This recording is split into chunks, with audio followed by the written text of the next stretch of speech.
dismantling the Khalistani network that is present in different countries. Yes, they become. Okay, all right. Joyita Basu with us on the broadcast as well. Joyita, important developments taking place. We're now learning that India in its bilateral meeting with New Zealand has raised the matter of Khalistan, and this comes after Rajnath Singh discussed the matter of naming or rather designating the SFJ as a terrorist organization with Tulsi Gabbard of the United States of America. So India now really taking on the Khalistan matter extremely seriously, especially after our foreign affairs minister was heckled on the streets of London. Let's put it this way, Devika. Now, when it comes to, India has a lot of economic heft, and here you want to have business with India, you want to get access to Indian market, and you think India is going to really help grow your economy. Now, you want all these things from us, but you have to give something in return.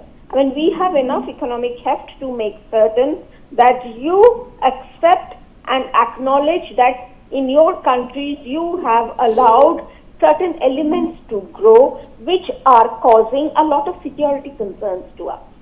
Okay? So when we have security concerns, if we are talking, and it's plain and simple quid pro quo. You want to develop relations with us, fine, you have to acknowledge that there are these problems, that you have allowed this to grow unchecked, that you have not done anything, and you want our cooperation on certain things, we want your cooperation from you on our concerns. It's so simple. It is a very pragmatic way of dealing with, other countries. And of course, it really helps because you see, if this was coming from maybe a country like Bangladesh, okay, you guys are, say for example, if Bangladesh goes around crying to the whole world, saying, oh, Indians are so bad, Hindus are so bad, do you think it's going to pay any heed to, anyone is going to pay any heed to them? No one whatsoever. So, it's India's economic might, it's India as a big strategic power, it is India as a military power that is we are bringing to the table, and they're bound to listen. So when we have that power, we might as well exercise it. And yes, this Khalistan problem is a serious problem for us. Okay? It may not be an existential problem, but it is actually, it's a human problem. And security concern also. So they will have to take care of it, as simple as that. Okay, but at the same time, Joyita, do you feel that some of these nations will now take India's message seriously, and how crucial will the support be of, say, an Australia, of a New Zealand, of an America in actually taking up the matter with the real perpetrators out there, which are the United Kingdom and Canada? No, but these Khalistanis have been carrying out, they have been threatening even their own community members.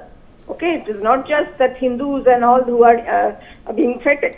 They have been threatening even their own community members in places like Australia and New Zealand. They have been trying to deal a body blow to they are creating a lot of nuisance and to the border of being violent. And so it is not, the problem is not just limited to UK and Canada.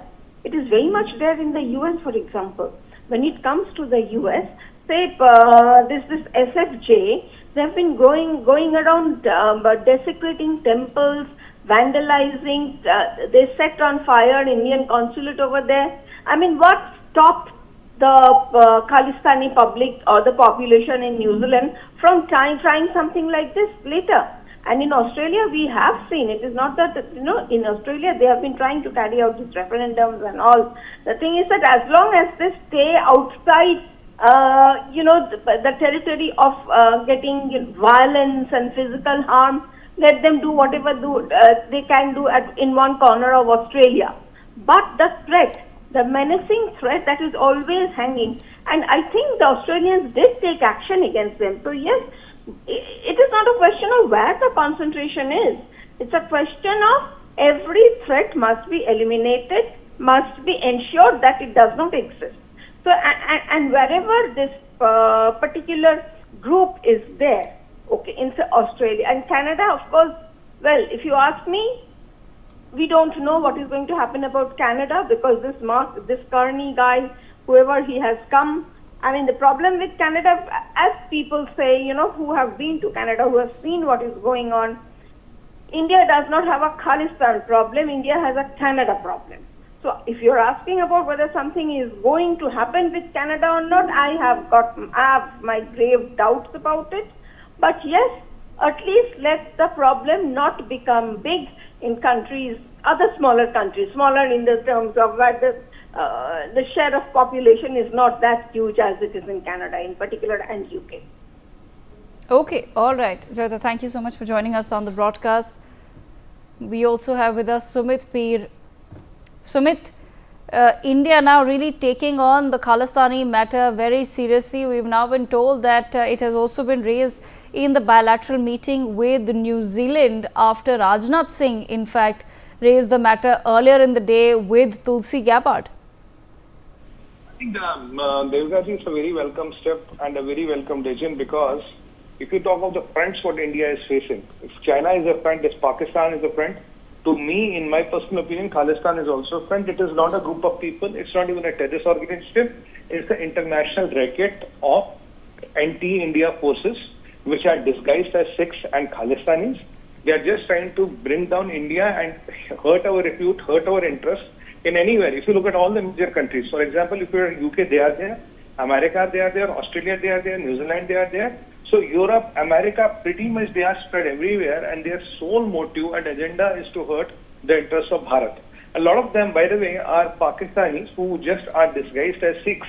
And as you can speak fluent Punjabi when being a Pakistani, so necessarily you don't have to be a Sikh to be disguised, to be seen as Khalistani. So this movement was always against India. This is no religious connotation. And if it's an international movement against India with no religious connotation and color, it is very important and imperative for us to take up those issues. Our Raksha Mantri ji, Pradhan Mantri ji, External Affairs Minister sir, whoever is there, and even our ambassadors and we as all patriotic Indians have to take this issue, because they are, when they talk of keeping a bomb in a plane, are they ensuring there are no Sikhs there?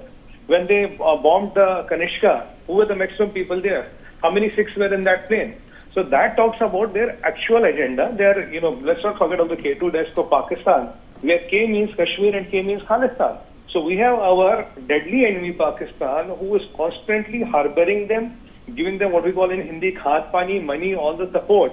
And all these international governments like Canada, like for example UK and all, which have not been acting tough on them, are now luckily after Kash Patel has come in, the Pannu is under a tight leash.